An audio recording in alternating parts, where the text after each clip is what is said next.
Hello friends, कैसे हैं आप सब लोग। एक बार फिर से आप सभी का स्वागत है दोस्तों मेरे चैनल एजुकेशन विद गौरव में। काफ़ी दिन हो गए हैं वीडियो बनाए हुए। तो फ्रेंड्स, जैसा कि आप सब जानते हैं, उत्तराखंड एलटी के लिए हम तैयारी कर रहे हैं। पेडागोजी के लिए सारे टॉपिक्स मैं ऑलरेडी करवा चुका हूं और उसके लिए प्रैक्टिस सेट भी मैंने काफ़ी सारे करवाए थे, लेकिन बीच में मुझे कुछ काम पड़ गया तो इस वजह से आजकल थोड़ा व्यस्त था मैं। लेकिन अब हम फिर से प्रैक्टिस सेट करेंगे। और दोस्तों, आप सब जानते हैं उत्तराखंड एलटी की जो एग्ज़ाम है वो होने वाला था, लेकिन चूँकि कोविड-19 का पैंडेमिक बहुत अधिक बढ़ गया है, तो इस वजह से अब जो है जून या जुलाई से पहले एग्ज़ाम होने की संभावना नहीं है, क्योंकि कोरोना राइज़ का जो पीक है वो लगभग 2 या 3 महीने तक चलने वाला है, जिसके बाद ही एग्ज़ाम जो है पॉसिबल ही होगा। ठीक है? तो आप लोगों के पास एक अच्छा खासा अब टाइम है, इस समय का फ़ायदा उठाइए और अपने तैयारी को बेस्ट कीजिए, ताकि जब भी आप, क्योंकि इस टाइम पर देखिए इधर उधर जाने का कहीं है नहीं, वीकेंड का लॉकडाउन लग चुका है और वैसे भी इतना ज़्यादा खतरा है बाहर जाने में, तो बेहतर है अपने घर पे रह के पढ़ाई करें। ठीक है? और बाकी अपना तैयारी करते रहें। जब भी एग्ज़ाम होगा जून जुलाई के अंदर, तब तक आपकी एक अच्छी तैयारी हो जाएगी। ठीक है? तो बेहतर है अभी इस टाइम से ही आप शुरू करें और इस समय का जो है वो अच्छा यूटिलाइज़ करें, बेस्ट उसका इस्तेमाल करें। ओके? और फ्रेंड्स, नोट्स के लिए आप मुझे इस व्हाट्सअप नंबर पर कॉन्टैक्ट कर सकते हैं। यहाँ पर आपको टॉपिक वाइज जो है नोट्स में प्रोवाइड कराऊंगा, जिसके लिए फ़ीस होगी 200 रुपीज़। ओके? उसमें प्रैक्टिस सेट भी आपको दे दिए जाएंगे। ठीक है? तो आज जो है हम फिर से एक नया प्रैक्टिस सेट डिस्कस करने वाले हैं, जिसके अंदर बेसिकली एनसीएफ के बेस पर होगा। तो देखते हैं इसके अंदर क्या क्या क्वेश्चंस होंगे, देखते हैं ये चीज़ें हम सब। और आप लोग मेरे साथ बने रहिए लास्ट तक और सॉल्व करते जाइए। ठीक है? और सबसे ज़रूरी तो अपने आप को सेफ रखना है दोस्तों, क्योंकि इस टाइम पर जो है वो इतनी ज़्यादा दिक्कतें हो रही हैं। बहुत मतलब मेरे कई जानने वालों में भी एक आध की डेथ हो चुकी है। वो यंग लोग हैं वो भी, है ना। तो इसीलिए बहुत ज़्यादा संभल के आप लोग सब लोग अपना सुरक्षित रहिए, क्योंकि जान है तो जहान है, बाकी चीज़ें तो बाद की बात है। ठीक है? और क्योंकि इस टाइम पर हॉस्पिटल वगैरह में भी बहुत ज़्यादा दिक्कतें हैं, हर जगह इतनी भीड़ है, ऊपर से कहीं पे बेड्स नहीं है, कहीं ऑक्सीजन ख़त्म है। ऐसी स्थिति में अगर कुछ भी होते हैं दिक्कतें, तो बहुत ज़्यादा प्रॉब्लम हो सकती है। तो आप लोग अपने आप को सेफ रखिए और अपनी तैयारी घर के अंदर बैठ के आराम से कीजिए, कहीं जाने की ज़रूरत नहीं है। ठीक है? तो चलिए शुरू करते हैं हमारा आज का टेस्ट। तो फ्रेंड्स, जैसे कि मैंने बताया एनसीएफ के बेस पर होगा हमारा टेस्ट, तो देख लेते हैं। एनसीएफ 2005 के अनुसार गलतियां इस कारण से महत्वपूर्ण होती हैं। पहला, यह अध्यापकों को बच्चों को डांटने के लिए एक तरीका उपलब्ध कराती है। दूसरा है, ये बच्चों के विचार की अंतर्दृष्टि उपलब्ध कराती है। तीसरा है, ये कक्षा से कुछ बच्चों को हटाने के लिए आधार उपलब्ध कराती है। या डी है, यह विद्यार्थियों को उत्तीर्ण अथवा अनुत्तीर्ण समूहों में वर्गीकृत करने के लिए एक महत्वपूर्ण उपकरण है। ओके? तो यहाँ पर जो राइट आंसर है वो ऑप्शन बी हो जाएगा, क्योंकि यह बच्चे को एक अंतर्दृष्टि उपलब्ध कराती है और उसके समाधानों को पहचानने में सहायक होती है। इसलिए गलतियाँ बहुत ज़्यादा इंपॉर्टेंट होती है। किसी भी बच्चे के लिए जो है वो गलतियाँ जो है उसके लिए अच्छी बात है गलतियाँ करना। ठीक है ना?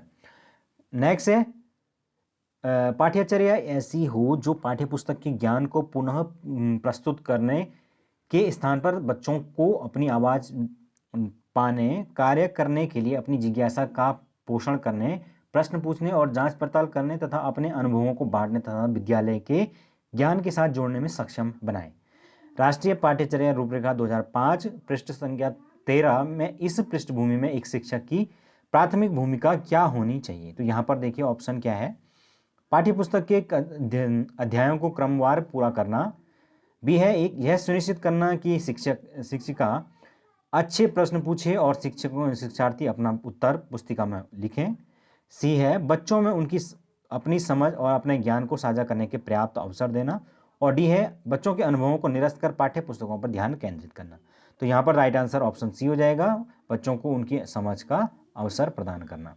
नेक्स्ट है, संक्षिप्ती एनसीएफ का पूर्ण नाम है, तो हम समझाते हैं नेशनल करिकुलम फ्रेमवर्क इसका पूरा नाम है। ठीक है? अगला देखिए, समावेशी शिक्षा का उद्देश्य है सीखने के कार्य का विस्तार करना और इसमें बाधाओं को न्यूनतम करना। फिर है आपका नजरिए, आचरण, शिक्षण विधियों, पाठ्यक्रम और समावेश को बदलना। नेक्स्ट है, स्थानीय संस्कृतियों और समाजों के विभिन्न समुदायों की मूल बातों को लगातार बढ़ावा देना, या ये सभी। तो यहाँ पर राइट आंसर होगा ऑप्शन डी, ये सारे समावेशी शिक्षा यानी इंक्लूसिव एजुकेशन का उद्देश्य है। अगला देखिए, नेक्स्ट है, कक्षा में एक शिक्षक को अपनी आवाज़ की तीव्रता यानी कि इंटेंसिटी को क्या करना चाहिए, पर्याप्त ऊंचा रखना चाहिए। दूसरा है निम्न रखना चाहिए, सी है मंद रखना चाहिए, या डी कभी निम्न तथा कभी उच्च रखना चाहिए। तो यहाँ पर जो राइट आंसर है वो ऑप्शन ए हो जाएगा, पर्याप्त ऊंचा रखना चाहिए ताकि सभी बच्चों को अच्छे से सुनाई दे। नेक्स्ट, समाज के एक एजेंट के रूप में स्कूल का प्राथमिक कार्य है। तो स्कूल यानी जो स्कूल है वो एक सोशल एजेंट है एक तरह से। तो स्कूल का प्राइमरी वर्क क्या है, सामाजिक स्थिरता बनाए रखना, या बी बच्चों में व्यावसायिक क्षमता का एक पर्याप्त स्तर विकसित करना। नेक्स्ट, बच्चे को जीवन के लिए तैयार करना, या डी है बच्चों को अपने परिवेश को समझने में मदद देना। तो बताइए यहाँ पर राइट आंसर क्या होगा। यहाँ पर जो राइट आंसर है ऑप्शन ए ही इसका राइट आंसर है, क्योंकि वो कह रहे हैं यहाँ पर कि समाज के एजेंट के रूप में क्या भूमिका है। तो सामाजिक जो स्थिरता है उसको बनाए रखना। और सामाजिक स्थिरता कब होगी, जब सामाजिक रूप से लोग जागरूक होंगे, और वो कब होगा, जब शिक्षा उनको प्रदान की जाएगी। नेक्स्ट है, शिक्षा के संदर्भ में सामाजिकरण का क्या अर्थ है। पहला, हमेशा सामाजिक मानकों का अनुकरण करना। बी, सामंजस्य और सामाजिक पर्यावरण का अनुकरण। सी है समाज में बड़ों का आदर करना, या डी उपयुक्त में से कोई नहीं। ठीक है, तो यहाँ पर जो राइट आंसर है ऑप्शन बी है, समाज सामंजस्य और सामाजिक पर्यावरण का अनुकूलन। ओके। नेक्स्ट है, विशेष आवश्यकता वाले बच्चों को शिक्षा उपलब्ध कराई जानी चाहिए। तो विशेष विद्यालयों में कराई जानी चाहिए, विशेष विद्यालयों में विशेष शिक्षकों के द्वारा। सी है अन्य सामान्य बच्चों के साथ, या डी विशेष विद्यालयों में विशेष बच्चों के लिए विकसित पद्धतियों के द्वारा। तो यहाँ पर जो राइट आंसर है वो ऑप्शन सी होगा, सामान्य बच्चों के साथ, क्योंकि समावेशी शिक्षा का यही उद्देश्य है। नेक्स्ट, एक शिक्षक अपने लोकतांत्रिक स्वभाव के कारण विद्यार्थियों को पूरी कक्षा में कहीं भी बैठने की अनुमति देता है। कुछ शिक्षार्थी साथ बैठते हैं और चर्चा करते हैं, सामूहिक पठन करते हैं, कुछ चुपचाप बैठकर अपने आप पढ़ते हैं। एक अभिभावक को यह पसंद नहीं आता है। इस स्थिति से निपटने के लिए निम्नलिखित में से कौन सा तरीका बेहतर हो सकता है। पहला है, अभिभावकों को शिक्षक पर विश्वास करना चाहिए और शिक्षक के साथ समस्या पर चर्चा करनी चाहिए। नेक्स्ट है, अभिभावकों को उस विद्यालय से अपने बच्चे को निकाल लेना चाहिए। सी, अभिभावकों को प्रधानाध्यापक से शिकायत करनी चाहिए। और डी, अभिभावकों को प्रधानाचार्य से अनुरोध करना चाहिए कि वे उनके बच्चे का अनुभाग यानी कि डिपार्टमेंट बदल दें। तो यहाँ पर जो राइट आंसर है वो ऑप्शन ए है, उन्हें क्या करना चाहिए, शिक्षक के साथ समस्या पर चर्चा करनी चाहिए, साथ के साथ उन पर एक विश्वास व्यक्त करना चाहिए। नेक्स्ट, शिक्षार्थियों का आत्मनियमन यानी कि सेल्फ रेगुलेशन डैश की ओर संकेत करता है। किसकी ओर करता है, देखते हैं। अपने सीखने का स्वयं परीक्षण करने की उनकी योग्यता। बी है शिक्षार्थियों के व्यवहार के लिए विनियम बनाना। सी, विद्यार्थी निकाय द्वारा बनाए गए नियम विनिमय, या डी है स्वयं अनुशासन और नियंत्रण। तो यहाँ पर जो राइट आंसर है दोस्तों वो ऑप्शन ए है, अपने सीखने का स्वयं परीक्षण और करने और उनकी योग्यता यहाँ पर राइट आंसर हो जाएगा।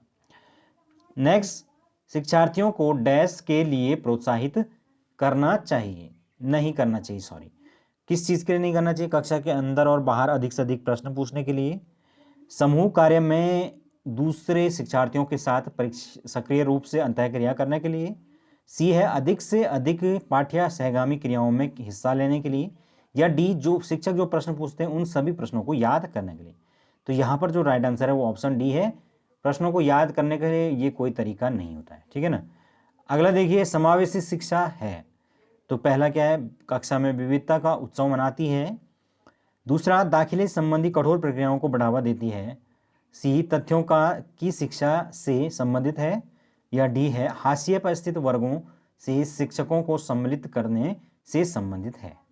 तो यहाँ पर जो राइट आंसर है वो ऑप्शन फर्स्ट है, कक्षा में विविधता का उत्सव मनाती है। क्यों, क्योंकि विविधता को वो एक संसाधन के रूप में मानती है, और जितनी ज़्यादा वो एक डाइवर्सिटी क्लास के अंदर होता है उसको वो एक सोर्स ऑफ नॉलेज के रूप में लेती है, इसलिए यहाँ पर राइट आंसर ऑप्शन ए हो जाएगा। ठीक है, अगला देखिए, नेक्स्ट है, विवेचनात्मक शिक्षा शास्त्र का यह दृढ़ तर्क है कि शिक्षार्थियों को स्वयं रूप से तर्कना नहीं करनी चाहिए। बी, बच्चे स्कूल से बाहर क्या सीखते हैं यह अप्रासंगिक है। सी, शिक्षार्थियों के अनुभव और प्रत्यक्षण महत्वपूर्ण होते हैं, या डी, एक शिक्षक को हमेशा कक्ष के अनुदेशन का नेतृत्व करना चाहिए। तो यहाँ पर जो सही उत्तर होगा वो दोस्तों वो ऑप्शन सी होगा, शिक्षार्थियों के अनुभव और प्रत्यक्षण महत्वपूर्ण होते हैं। तो ये हम सब जानते हैं, और विवेचनात्मक जो शिक्षा शास्त्र है यानी कि जो पेडालॉजी है उसका भी यही मानना है। ठीक है, अगला देखिए, छोटे विद्यार्थियों को कक्ष में समवयस्कों के साथ अंतःक्रिया करने के लिए प्रोत्साहित करना चाहिए, जिससे वे एक दूसरे से प्रश्नों को उत्तर सीख सकें। बी है, पाठ्यक्रम को बहुत जल्दी पूरा किया जा सके। सी, वे पढ़ने के दौरान सामाजिक कौशलों को सीख सकें। या डी, शिक्षक कक्ष को बेहतर तरीके से नियंत्रित कर सकें। तो यहाँ पर बताइए राइट आंसर क्या होगा दोस्तों। सही उत्तर होगा वे पढ़ने के दौरान सामाजिक कौशलों को सीख सके, क्योंकि यहाँ पर बात हुई है अंतःक्रिया की। तो अंतःक्रिया तभी को सिखाने का मतलब यही है कि सामाजिक कौशल विकसित करना। नेक्स्ट है, जब एक निर्योग्य बच्चा पहली बार विद्यालय आता है तो शिक्षक को क्या करना चाहिए। पहला है, बच्चों की नियोक्ता के अनुसार उसे विशेष विद्यालय में भेजने का प्रस्ताव देना चाहिए। बी है, उसे अन्य विद्यार्थियों से अलग रखना चाहिए। सी, सहकारी विकास योजना विकसित करने के लिए बच्चे के माता पिता के साथ चर्चा करनी चाहिए। या डी, प्रवेश परीक्षा लेनी चाहिए। तो यहाँ पर जो राइट आंसर है वो ऑप्शन सी है, सहकारी योजना विकसित करने के लिए बच्चे के माता पिता के साथ चर्चा करनी चाहिए, क्योंकि पहली बार वो विद्यालय आ रहा है निर्योग्य बच्चा। ठीक है ना। अगला देखिए, समावेशी शिक्षा उस विद्यालयी शिक्षा की व्यवस्था की ओर संकेत करती है जो सभी निर्योग्य बच्चों को शामिल करती है।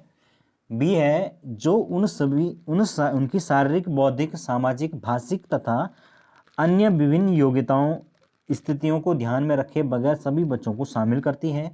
सी, विशेष आवश्यकता वाले बच्चों को विशिष्ट शिक्षा के माध्यम से शिक्षा हेतु प्रोत्साहित करती है। या डी, केवल बालिका शिक्षा को बढ़ावा देने की आवश्यकता पर बल देती है।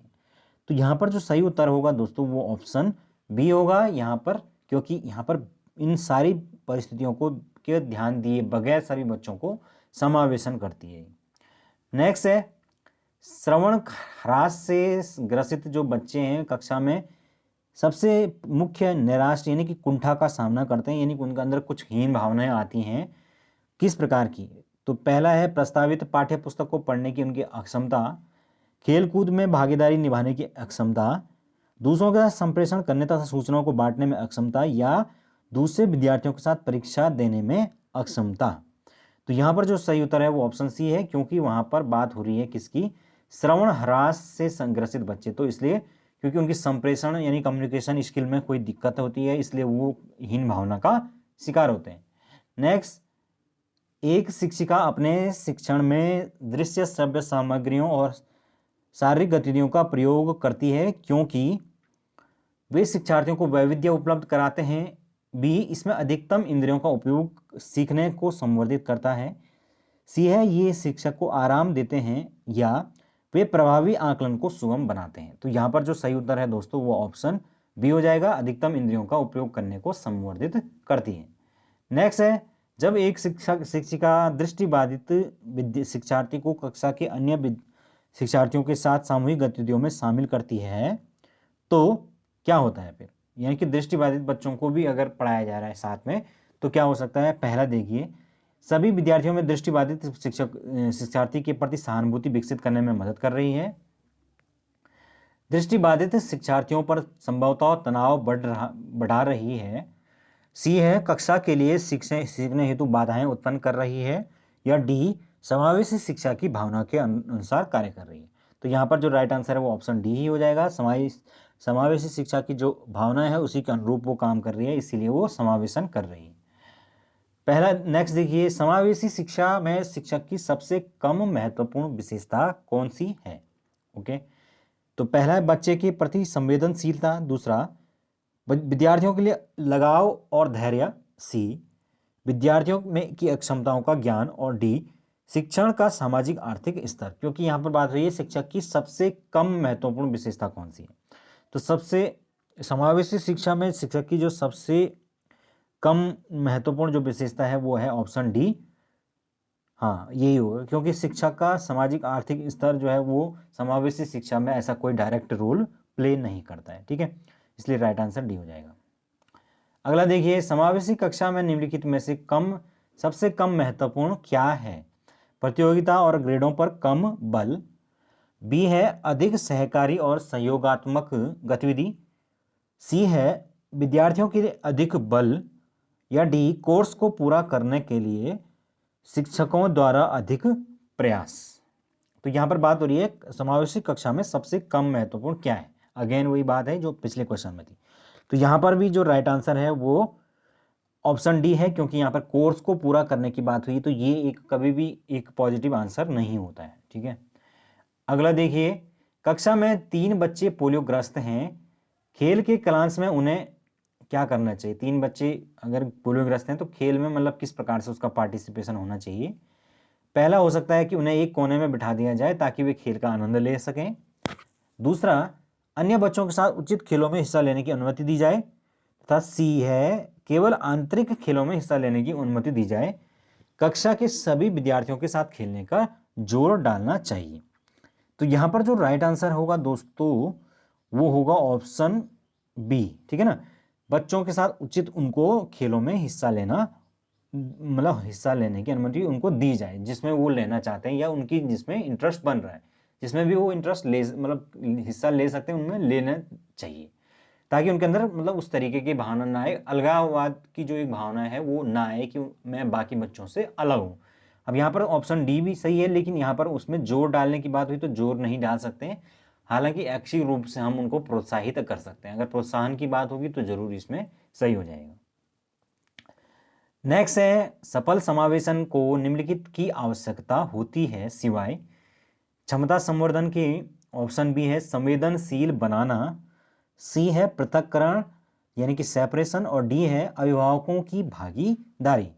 तो यहाँ पर सफल समावेशन की बात हुई है। अगर हमें सक्सेसफुली इंक्लूजन करना है बच्चों का तो क्या कर सकते हैं उसकी बात हुई है। तो यहाँ पर हमें निम्नलिखित में से सबकी आवश्यकता है, केवल किसके? पृथक्करण की। हमें सेपरेशन नहीं करना है, ठीक है। अगला देखिए, निःशुल्क एवं अनिवार्य शिक्षा का अधिकार 2009 में अनिवार्य शब्द का क्या अर्थ है? पहला है दंडात्मक कार्य से बचने के लिए अभिभावकों को विद्यालय भेजने के लिए अभिभावकों पर अनिवार्य रूप से जोर डाला गया है। अनिवार्य शिक्षा सतत परीक्षण के माध्यम से प्रदान की जाएगी। केंद्र सरकार दाखिले, उपस्थिति और प्रारंभिक शिक्षा की पूर्णता को सुनिश्चित करेगी। या डी है उचित सरकारें दाखिले, उपस्थिति और प्राथमिक शिक्षा की पूर्णता को सुनिश्चित करेगी। तो यहाँ पर देखिए राइट आंसर क्या हो सकता है दोस्तों। यहाँ पर जो राइट आंसर है वो ऑप्शन डी होगा। उचित सरकारें जो भी होंगी वो दाखिले के लिए, उपस्थिति के लिए और प्रारंभिक शिक्षा की पूर्णता को सुनिश्चित करेंगी, ठीक है। अगला देखिए, जॉन डीवी द्वारा समर्थित जो लैब विद्यालय हैं उनके क्या उदाहरण हैं? तो पहला है फैक्ट्री विद्यालय, दूसरा प्रगतिशील विद्यालय, तीसरा है पब्लिक विद्यालय और चौथा है सामान्य विद्यालय। तो यहाँ पर जो सही उत्तर है दोस्तों वो है प्रगतिशील विद्यालय यानी कि प्रोग्रेसिव स्कूल, क्योंकि यहाँ पर लैब स्कूल की बात हुई। लैब का मतलब जहाँ पर ज़्यादा से ज़्यादा नई चीज़ों का प्रयोग किया जाता है, अधिक से अधिक इनोवेशन होता है, तो वो प्रोग्रेसिव विद्यालय माना जाएगा, ठीक है। अगला देखिए, सीबीएसई द्वारा प्रस्तावित समूह परियोजना गतिविधि डैश का एक बड़ा अर्थ है। तो पहला है सामाजिक भागीदारी को सुगम बनाना, बी है शिक्षकों के भार को हल्का करना, सी रोजमर्रा के शिक्षण से होने वाले तनाव को दूर करना, या डी है अनेकता में एकता की संकल्पना का प्रचार करना, ठीक है। तो यहाँ पर जो राइट आंसर है दोस्तों वो होगा यहाँ पर बात हुई है सीबीएसई द्वारा प्रस्तावित समूह परियोजना गतिविधि ना, ठीक है। तो इसीलिए जो सही उत्तर है वो ऑप्शन ए होगा, सामाजिक भागीदारी को सुगम बनाना समूह परियोजना गतिविधि का एक अर्थ है, ठीक है। अगला देखिए, एक शिक्षिका की कक्षा में कुछ शारीरिक विकलांगता वाले बच्चे यानी कि जो दिव्यांग बच्चे हैं वो हैं, निम्नलिखित में से उसे इनके लिए क्या करना सबसे ज़्यादा उचित होगा? तो पहला है पहिए कुर्सी वाले बच्चे हॉल में जाने के लिए अपने समवयस्क साथी बच्चों से मदद ले सकते हैं। बी, शारीरिक रूप से असुविधाग्रस्त जो बच्चे हैं कक्षा में ही कोई वैकल्पिक गतिविधि कर सकते हैं। सी है मोहन खेल के मैदान में जाने के लिए आप अपनी बैसाखियों का प्रयोग क्यों नहीं करते। और डी है पोलियोग्रस्त बच्चे अपना अब एक गाना प्रस्तुत करेंगे। तो यहाँ पर जो राइट आंसर है दोस्तों क्या हो सकता है, वो होगा ऑप्शन सी। ठीक है, क्योंकि यहाँ पर बात हुई है शारीरिक विकलांग बच्चे हैं, तो यानी कि अगर वो पोलियोग्रस्त है तो भी उसको बैसाखियों के सहारे ही उसको खेल के मैदान में जाने के लिए प्रोत्साहित करना कि अगर वो जा सकता है, अगर वो खेल सकता है तो बिल्कुल वो खेले। ठीक है ना, ताकि उसके अंदर समावेशन की भावना बढ़े। अगला देखिए, डैश के अतिरिक्त निम्नलिखित सभी कारण अधिगम अक्षमता उत्पन्न हो सकती है। तो सेरेब्रल डिस्फंक्शन के कारण, संवेगात्मक विघ्न के कारण, व्यवहारगत विघ्न के कारण, या सांस्कृतिक कारक। तो ऑप्शन डी इसमें आप जानते हैं सही उत्तर होगा, क्योंकि सांस्कृतिक कारक इसके लिए इसका कोई रिलेशन बनता नहीं है कि किसी प्रकार से उसके अधिगम में कोई अक्षमता आ जाए, लर्निंग डिसेबिलिटी उसके अंदर हो जाए। ठीक है, अगला देखिए, एक समावेशी विद्यालय पहला है शिक्षार्थियों की क्षमताओं की परवाह किए बिना सभी के लिए अधिगम प्रणाली को सुधारने के लिए प्रतिबद्ध होता है। बी है शिक्षार्थियों के लिए के मध्य अंतर करता है और विशेष रूप से सक्षम बच्चों के लिए कम चुनौतीपूर्ण उपलब्धि लक्ष्य निर्धारित करता है। सी विशेष रूप से योग्य शिक्षार्थियों के लिए अधिगम परिणामों को सुधारने के लिए विशिष्ट रूप से प्रतिबद्ध होता है, या शिक्षार्थियों की नियोक्ता के अनुसार उनकी सीखने की आवश्यकताओं को निर्धारित करता है। तो बताइए इसका सही उत्तर क्या होगा। सही उत्तर जो है वो ऑप्शन ए होगा, शिक्षार्थियों की जो क्षमता है उनकी परवाह।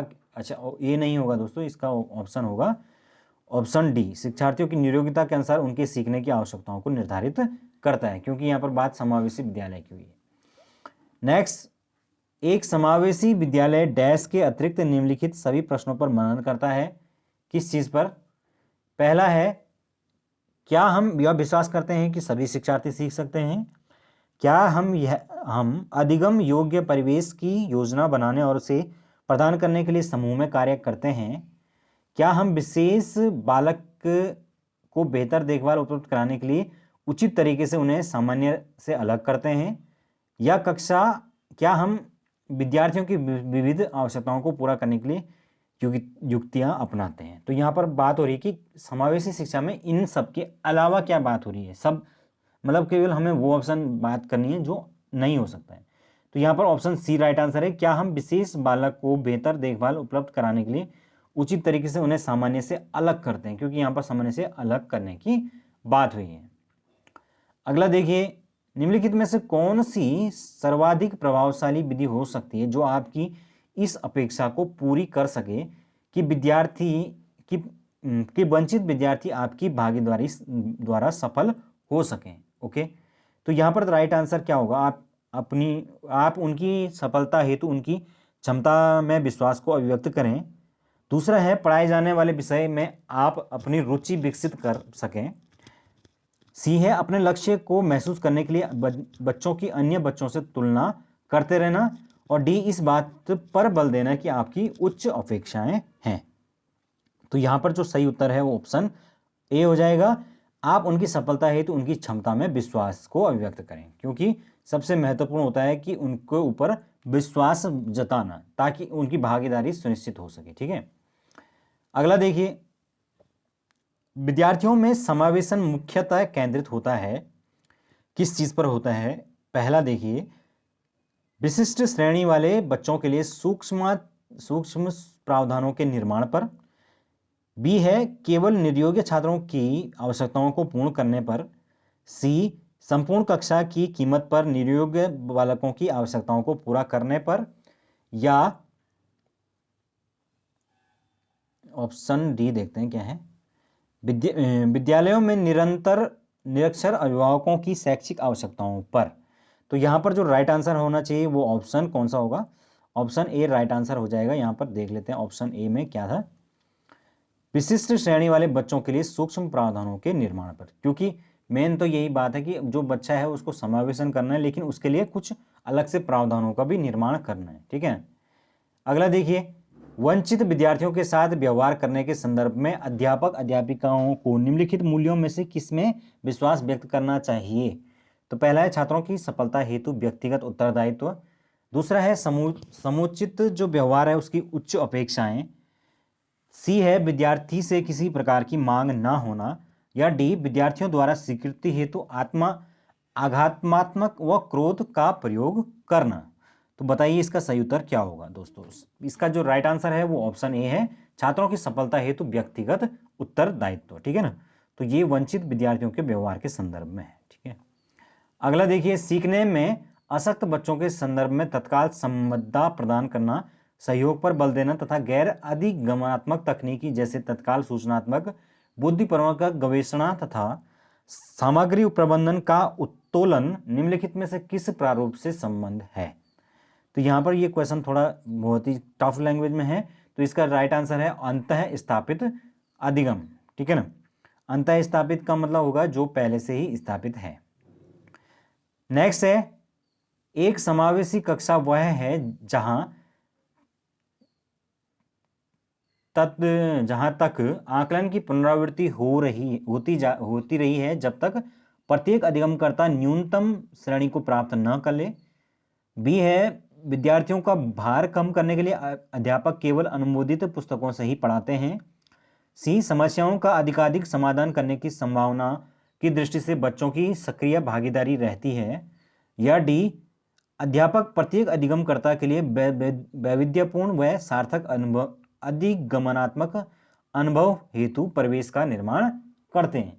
तो बताइए इसका सही उत्तर क्या होगा दोस्तों। ऑप्शन डी इसका जो है वो राइट आंसर होगा, अध्यापक द्वारा प्रत्येक अधिगमकर्ता के लिए वैविध्यपूर्ण व सार्थक अधिगमनात्मक अनुभवों के परिवेश का निर्माण करते हैं। ठीक है, अगला देखिए, विद्यालय छोड़ने वाले विद्यार्थियों के नियंत्रण की सृष्टि से सरकारी संगठनों द्वारा संस्था के स्तर पर विभिन्न उपाय किए गए हैं। निम्नलिखित में से कौन सा संस्थानिक स्तर से जुड़ा है जिसके कारण बच्चे विद्यालय छोड़ देते हैं, मतलब बेसिकली बच्चे किस कारण से उनका ड्रॉप आउट होता है। तो पहला, विद्यालय में श्यामपट्ट शौचालय जैसी आधारभूत सुविधाओं का अभाव होना। दूसरा, अध्यापकों का समयुक्त योग्यता न होना, उन्हें कम आय देना। सी है, बच्चों से भली भांति व्यवहार करने की आवश्यकता के प्रति अध्यापकों का संवेदनशील न होना।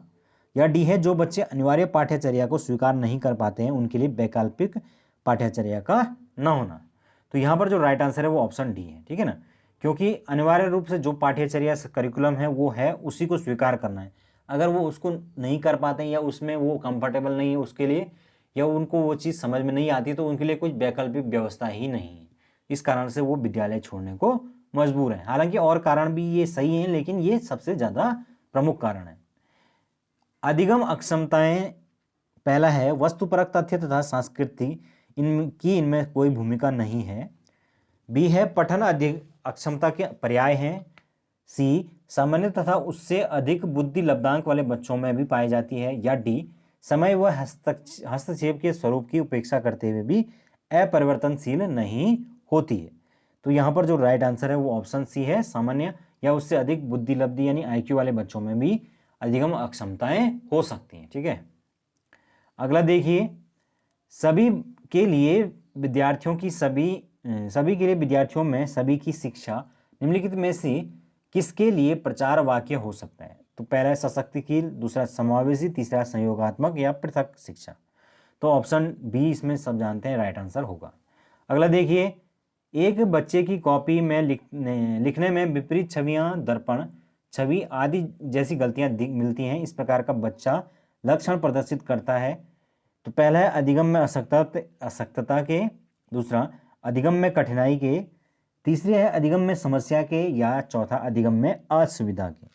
तो यहाँ पर जो सही उत्तर है वो ऑप्शन है अधिगम असक्तता के ये सारे लक्षण हैं, क्योंकि विपरीत छवियां हैं उसमें प्रदर्शित हो रही है। नेक्स्ट, वंचित समूहों के विद्यार्थियों को सामान्य विद्यार्थियों के साथ साथ पढ़ना चाहिए, इसका क्या अभिप्राय है। तो इसका अभिप्राय है समावेशी शिक्षा। अगला देखिए, एक उच्च प्राथमिक विद्यालय की संरचनात्मक कक्ष में अपने स्वयं के आकलन में विद्यार्थियों की भूमिका का निम्नलिखित में से क्या देखा जाएगा। तो पहला है, एक विस्तृत दिशा निर्देश बनाना कि किस प्रकार विद्यार्थियों की उपलब्धि तथा कक्षा में प्रतिष्ठा को अंकों के साथ सहसंबद्ध किया जाए। बी है, विद्यार्थी अपने आकलन के एकमात्र निर्धारक हों। सी, विद्यार्थी अध्यापक के आकलन के बिना योजना बनाएंगे। या शिक्षण अधिगम में आकलन की भूमिका को नकारना। तो बताइए इसका राइट आंसर होगा ऑप्शन कौन सा होगा इसमें? यहाँ पर बात हो रही है, पहले तो क्वेश्चन को दोबारा देखिए कि उच्च प्राथमिक विद्यालय के संरचनात्मक कक्षा कक्ष में अपने स्वयं के आकलन में विद्यार्थी की क्या भूमिका होनी चाहिए। तो यहाँ पर जो सी उत्तर है वो बिल्कुल ठीक है, विद्यार्थी अपने आकलन के एकमात्र निर्धारक हों, कोई उनका दूसरा कोई आकलन ना करे, खुद का मतलब वो असेसमेंट करें। नेक्स्ट है, समावेशी शिक्षा के पीछे मूलाधार यह है कि समाज में विभिन्नता और विद्यार्थियों को विभिन्नता के प्रति संवेदनशील होने के बिना समावेशी होने की आवश्यकता है। हमें विशेष आवश्यकता वाले बच्चों के ऊपर ध्यान करने की आवश्यकता है तथा सुविधाओं तक उनकी पहुंच होनी चाहिए। सी है, विशेष आवश्यकता वाले बच्चों के लिए अलग विद्यालयों की व्यवस्था करना लागत प्रभावी नहीं है। और डी, प्रत्येक बच्चे के निष्पादन के लिए मानक एक से तथा मानकीकृत होना चाहिए।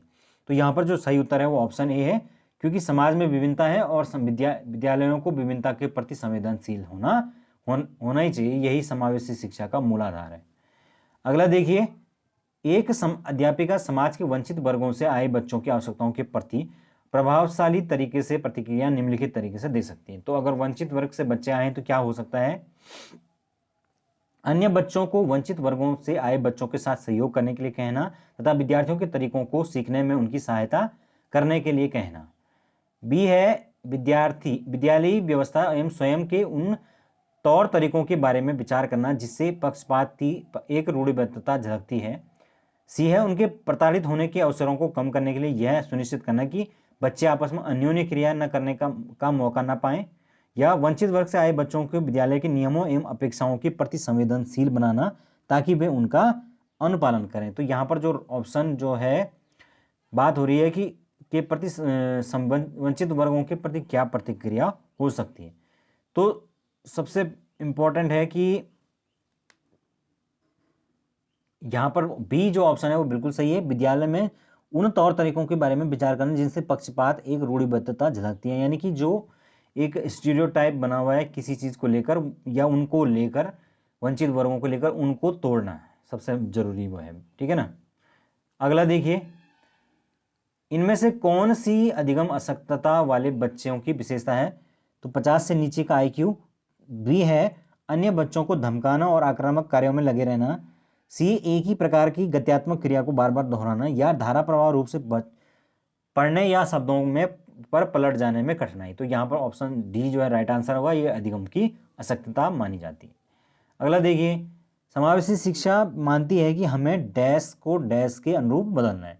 तो समावेशी शिक्षा मानती है दोस्तों कि हमें जो व्यवस्था है यानी सिस्टम है उसको बच्चे के अकॉर्डिंग बदलना है। ठीक है ना। क्लास के अंदर जो टीचर है उसको बच्चे के अकॉर्डिंग अपने आप को ढालना है, प्रत्येक बच्चे के अकॉर्डिंग, न कि बच्चों को टीचर के अकॉर्डिंग ढलना है। अगला देखिए, समान आयु के बच्चों में भी आकृति, योग्यता, स्वभाव, रुचि, प्रवृत्ति और अन्य बातों में बहुत अंतर होता है। इस संदर्भ में विद्यालय की क्या भूमिका है? तो पहला है सुनिश्चित करना कि विद्यालय सभी बच्चों का जो विकास है वो एक प्रकार से सुनिश्चित हो। दूसरा, सुनिश्चित करना कि प्रत्येक बच्चे को अपनी क्षमताओं के अनुसार विकास के अवसर मिले। सी है, बच्चों के आकलन के लिए नियामक मानक स्थापित करना या सुनिश्चित करना कि शिक्षक मानकीकृत निर्देश और पाठ्य पुस्तकों का उपयोग करें। तो यहाँ पर दोस्तों जो सही उत्तर हो जाएगा वो ऑप्शन बी हो जाएगा, सुनिश्चित करना कि प्रत्येक बच्चे अपनी क्षमता के अनुसार उनका विकास हो पाए। ठीक है। अगला देखिए, एक समावेशी कक्षा में किसी शिक्षक की सबसे महत्वपूर्ण भूमिका है तो क्या हो सकती है? पहला करना, सुनिश्चित करना कि प्रत्येक बच्चे को अपनी संभावनाओं को प्राप्त करने के अवसर मिले हैं। दूसरा, कक्षा के लिए एक ऐसी योजना बनाना कि प्रत्येक बच्चा समान गति से आगे बढ़े। सी, यह सुनिश्चित करना कि शिक्षिका कक्षा को मानक निर्देश दे रही है या बच्चे के माता पिता के व्यवसाय को जानना ताकि शिक्षिका प्रत्येक बच्चे के भावी व्यवसाय को जान सके। तो यहाँ पर समावेशी शिक्षा का जो उद्देश्य है दोस्तों वो ऑप्शन ए है, प्रत्येक बच्चे की संभावनाओं को, अवसर को प्रदान करना। नेक्स्ट है अधिगम अशक्तता वाले बच्चे। पहला है, बच्चों में मानसिक विकास मंद होता है। बी है, बच्चे निम्न बुद्धि वाले होते हैं, बुद्धिलब्धि वाले होते हैं। सी है, बच्चों में एक समान दिखाई देने वाले अक्षरों व वर्णों में भ्रम होता है। या डी, बच्चों में साइट वर्ड्स को आसानी से पहचानते हैं और समझते हैं। तो अधिगम अशक्तता वाले बच्चों में ऑप्शन सी होता है, बच्चों में समान दिखाई देने वाले वर्णों और अक्षरों में भ्रम की स्थिति हो सकती है। अगला देखिए, निम्नलिखित में से कौन सा एक समावेशन का सबसे महत्वपूर्ण अच्छा वर्णन है? तो पहला है, यह एक विश्वास है कि बच्चों की अपनी योग्यताओं के अनुसार अलग किया जाना चाहिए। बी, यह एक विश्वास है कि कुछ बच्चे कुछ सीख ही नहीं सकते हैं। सी, यह एक दर्शन है कि सभी बच्चों को नियमित विद्यालय प्रणाली में समान शिक्षा प्राप्त करने का अधिकार है। या डी, यह एक दर्शन है कि प्रत्येक बच्चे शिक्षा के विशेष उपहार हैं। तो यहाँ पर जो सही उत्तर होगा वो ऑप्शन सी हो जाएगा। सभी जो दर्शन, यह ऐसा दर्शन है जो सभी बच्चों को एक समान नियमित विद्यालयों में प्राप्त करने का अधिकार प्रदान करता है। ठीक है, अगला देखिए, वंचित वर्ग की पृष्ठभूमि के बच्चों को शिक्षा प्रदान करने के लिए शिक्षक को चाहिए कि उन्हें बहुत सा लिखित काम दे दे। बी, उनके बारे में अधिक जानकारी जुटाने का प्रयास करे और उन्हें कक्षा में होने वाली चर्चा में शामिल करे। सी, उन्हें कक्षा में अलग बिठाए। या डी, उन पर ध्यान ना दे क्योंकि वे दूसरे शिक्षार्थियों के साथ अंतःक्रिया नहीं कर सकते हैं। ठीक है, तो ऑप्शन जो है कौन सा होगा यहाँ पर राइट आंसर? ऑप्शन बी बिल्कुल सही उत्तर लग रहा है, क्योंकि उन्होंने यहाँ पर बात हुई है कि उनके बारे में अधिक से अधिक जानकारी जुटानी और उनके कक्षा के अंदर होने वाली जो चर्चा है उसमें शामिल करना। नेक्स्ट है, निम्नलिखित में से कौन से अधिगम नियोगिता की पहचान है? तो ये हम सब जानते हैं यार, बी को डी लिखना, वज को 100, 21 को 12, इस तरीके की जो चीज़ें होती हैं ये अधिगम नियोगिता के अंतर्गत आती हैं। एक बच्चा जो आंशिक रूप से देख सकता है वो क्या हो सकता है? बिना किसी विशेष आवश्यकता के उसे नियमित विद्यालय में डालना चाहिए। उसे शिक्षा नहीं देनी चाहिए क्योंकि उसके पास किसी काम की नहीं आएगी। उसे अलग संस्थान में डालने की आवश्यकता है, या उसे विशेष प्रावधान करते हुए नियमित विद्यालय में रखना चाहिए। तो ये सही उत्तर है, विशेष प्रावधानों के साथ समान विद्यालय में रखना चाहिए। विशेष प्रावधान क्या हो सकते हैं? जो आंशिक रूप से नहीं देख सकता उसके लिए कुछ उस प्रकार की चीजें दी जा सकती हैं जिसके माध्यम से वो देख सके। ठीक है, नेक्स्ट है, विशेष आवश्यकता वाले बच्चों से व्यवहार करने के लिए निम्नलिखित दार्शनिक दृष्टिकोणों में से किसका अनुसरण किया जाना चाहिए? तो पहला है कि उन्हें केवल व्यावसायिक प्रशिक्षण दिया जाए। बी, उन्हें समावेशी शिक्षा का और नियमित विद्यालय में अध्ययन प्राप्त करने का अधिकार है। तो दोस्तों यही उत्तर बिल्कुल ठीक है, क्योंकि यहाँ पर नियमित विद्यालयों की बात आ गई, कई बार ये आ चुका है तो इसलिए मैं इसको बता नहीं रहा हूँ। नेक्स्ट, माध्यमिक विद्यालयों की कक्षा में शिक्षिका के पास एक बधिर बच्चा है, उसके लिए महत्वपूर्ण यह है, बधिर यानी कि जो सुन नहीं सकते हैं, तो उसमें क्या हो सकता है? बच्चे को डांट फटकार कर उसे अलग स्थान पर बिठाए ताकि वो बधिर केंद्र में प्रवेश ले सके। या विद्यालय सलाहकार काउंसलर से कहे कि वे बच्चे के अभिभावकों से बात करें तथा उन्हें अपने बच्चे को विद्यालय से हटने के लिए कहे। नेक्स्ट है, वह बच्चे को उस स्थान पर बिठाए जहां से वह शिक्षिका के होठ व चेहरे के साफ तौर पर देख सके। या डी है, उसके प्रति संकेत करे जिससे कि वह बच्चा बार बार भी नहीं कह पा रहा है। तो ऑप्शन सी इसका राइट आंसर होगा, क्योंकि उसकी जो है वो उसको सुनने में थोड़ा दिक्कत है, तो इसलिए उसको उचित स्थान पर बिठाया जा सके। ठीक है, नेक्स्ट है, एक शिक्षिका समाज के वंचित वर्ग के बच्चों की आवश्यकताओं को प्रभावपूर्ण तरीके से पूरा कर सकते हैं। तो क्या कर सकते हैं? अन्य बच्चों से को वंचित वर्ग के बच्चों के प्रति सहानुभूति व्यवहार करने के लिए कह सकते हैं। कक्ष के प्रत्येक बच्चे की आवश्यकता अनुसार अपना शिक्षण कौशल अपना कर सकते हैं। सी है, उनकी पृष्ठभूमि की उपेक्षा करके उन्हें विद्यालय में कार्य करने के लिए कहकर। या डी, उन्हें कक्ष में अलग स्थान पर बिठाकर ताकि वे बच्चों से मेल जोल ना करें। तो यहाँ पर जो सही उत्तर है वो ऑप्शन बी है, प्रत्येक बच्चे की आवश्यकता अनुसार शिक्षण कौशल को अपनाया जा सकता है, क्योंकि यहाँ पर बात हो रही है कि वंचित वर्ग के बच्चों की आवश्यकता, तो उनकी अलग अलग आवश्यकताएं हो सकती हैं। अगला देखिए, अधिगम नियोग्यता वाले बच्चे अधिगम के कुछ पक्षों से संघर्ष करते हैं, बहुत सक्रिय होते हैं लेकिन उनकी बुद्धि लब्धि कम होती है। सी, बहुत बुद्धिमान तथा परिपक्व होते हैं। या डी, कुछ भी नहीं। ठीक है, तो यहाँ पर जो सही उत्तर है दोस्तों वो ऑप्शन ए होगा, अधिगम के कुछ पक्षों से संघर्ष करते हैं। अगला देखिए, यदि आपको सामान्य विद्यालयों के साथ साथ दृष्टिहीन विद्यार्थियों के पढ़ने के अवसर मिले तो आप अपनी कक्षा में किस प्रकार उसके व्यवहार को करना चाहेंगे? तो पहला है, अतिरिक्त ध्यान नहीं देना क्योंकि अधिकांश को हानि उठानी पड़ सकती है। दूसरा, कक्षा में सहानुभूति से उसकी देखरेख करना। सी, आप सोचेंगे कि अंधापन उसका भाग्य है और इसलिए आप उसके लिए कुछ नहीं कर सकते। या आगे की पंक्ति में सीट की व्यवस्था करना या उसके सुविधाजनक गति से पढ़ाने की कोशिश करना। तो यहीं पर जो उत्तर है वो बिल्कुल सही है, उसके लिए आगे की सीट में आप व्यवस्था करेंगे और उसको अधिक सुविधाजनक तरीके से पढ़ाने की कोशिश करेंगे। ठीक है, अगला देखिए, कक्षा में कुछ छात्र बहुत अधिक अध्ययन जिज्ञासा प्रदर्शित करते हैं, इसीलिए हो सकता है कि छात्र प्रतिभाशाली है। बी है, धनी परिवारों के हैं।